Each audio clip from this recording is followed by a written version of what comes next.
This entire area that we're in now, and behind me for several blocks, at some point in time during an occupation, and I can't remember which one it was, although it was during a time of transition from Soviet or from Russian to German, so it probably was the very beginning of the Second World War. This area was populated by the various minorities that were either shunned from Riga or did not have the funds to live in Riga proper and were relegated to this area. It's also the area then that when the Nazis came in, it made it very easy for them to cull through these people that they would eliminate because they were not desirable for the vision that the Nazis had of their future. This car is one of those cars that would have been used on a late night when the Nazis broke into homes, ordered people out with whatever they could carry down here and into these cars to be shipped literally to Siberia, mostly to die. The guide yesterday also added a nuance to the Nazi Jewish issue, and that was that this was a central gathering place for many little towns around here where the Nazis, if they didn't just walk you out into the woods nearby and kill masses of people, which they did, they would bring you in here as a kind of a cattle collecting spot, and then from here ship you to Siberia. Why they wasted the effort in sending somebody to Siberia, I don't know. I'm guessing the Soviets just were not as brutally practical as the Nazis. Return to this museum later this morning, hopefully for a much closer look at all of this. I revisit these places when they're open. I will just meld via editing the footage into itself so it appears that we did it all in one continuous timeline. Explore the several blocks, 2 or 3 blocks in this direction away from the museum we were just at, in search of the tiniest of evidence that there were ever Jews living in this ghetto area, because this was the ghetto area. Before we do that, we're going to look at an older building here in case it might have existed during that era, and we have some charisma of place. This is the old building I wanted to look at. Had some detail in its day. I'm guessing, this is just a pure guess, that hole is actually a cover for a bigger hole that a pipe for a stove went through and exited out of. But notice there is a light, so at one time it was used in an entryway. I don't know that any of what we're looking at now existed during the time of the Jewish ghetto. I simply don't know. This appears to be a much newer building, but whether it was just consistently restored and maintained, I don't know. It is wood. As I wander down these streets that I presume was the ghetto area, I'm looking for any evidence. The guide said the most that you will find, if you're lucky, are small, tiny signs sporadically about that indicate that. Otherwise, landlords want no hint of that past. These old buildings that remain, we can be sure were used by the Jewish ghetto people. Of course, how do I know which is which? The ones that are ghetto related and the ones that aren't, except this date. Seems just a decrepit entryway. Could have been filled with far more ominous history. Large wooden building,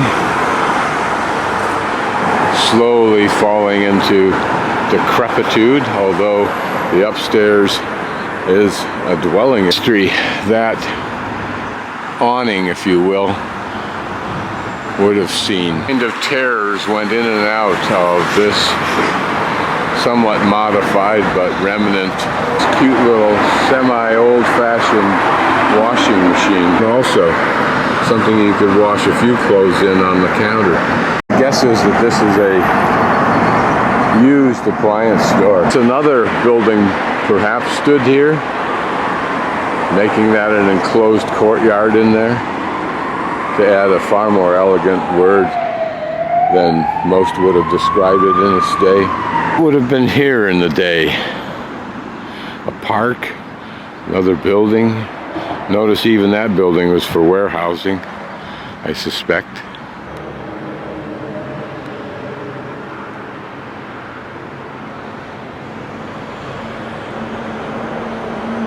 New building casting off the past. A building wall or a ghetto wall.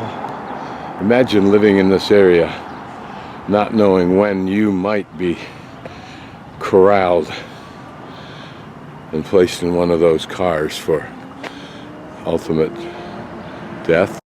Another old building.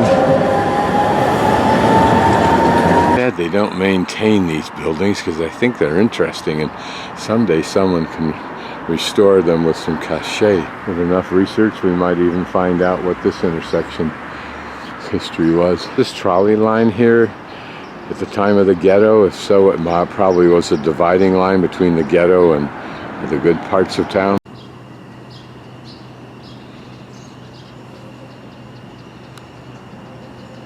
If these were just merely signs like the ones we looked at, or had a more ominous purpose.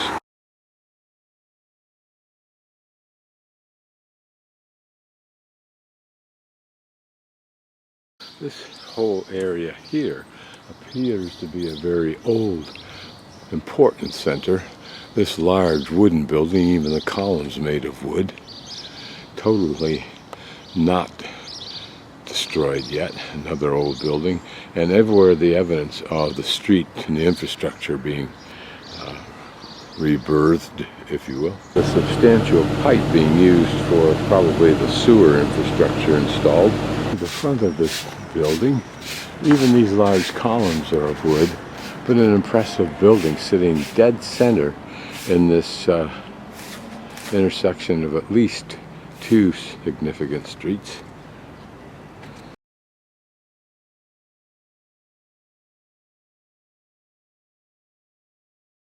An important intersection, one that almost looks like a turnaround with this building, this large government-like building set in the center.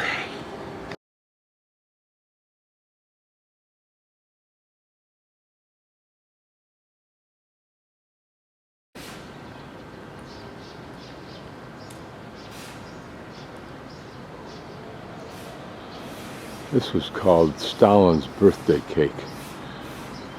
But probably to everybody's great pleasure, he died before it was finished. An important intersection being restored for a future life. Here, a wood-faced building with some interesting architectural detail and styling, and a still better view of Stalin's birthday cake. Now the part you see poking out the left, that's the bottom of the T of that design if you're looking at the front. The main tower, the second part here, and then the third part, the birthday cake, is all of this up on top. It's probably as good a view as we're going to get, at least to the side. A notable feature, it's one of the only two places known to our guide in Riga that still contains detail of the hammer and sickle symbol of the Soviets. Otherwise it was all exuberantly erased.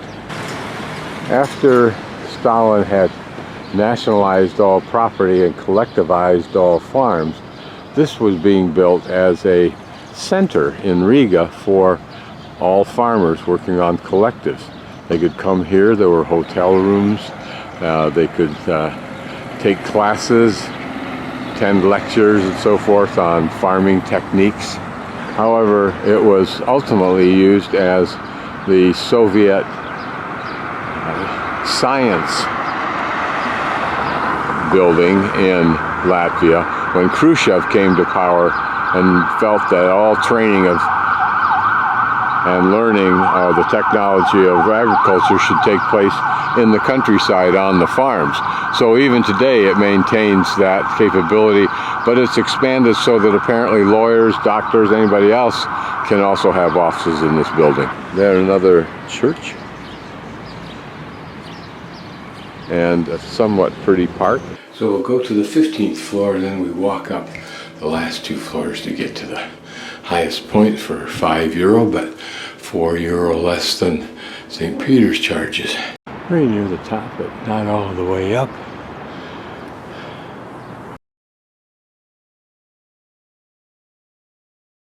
So there on the right are the central market buildings, and then the warehouse buildings over there,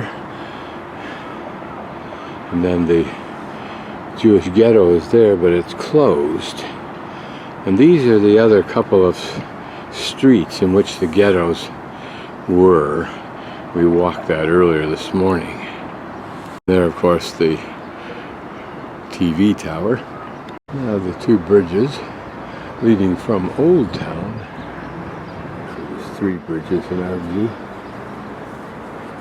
St. Peter's rising above all else.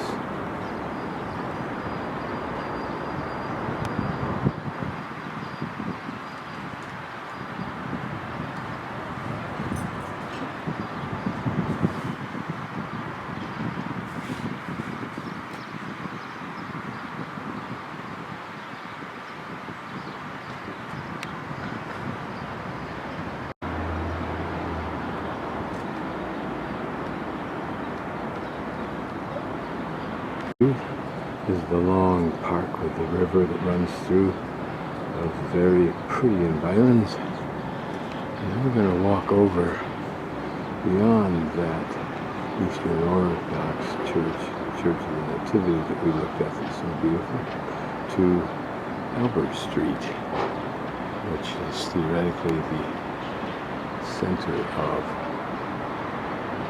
Art Deco architecture. And just so we get a full panorama, pretty much looking to the east right now, across the railroads, and pretty much looking to the south.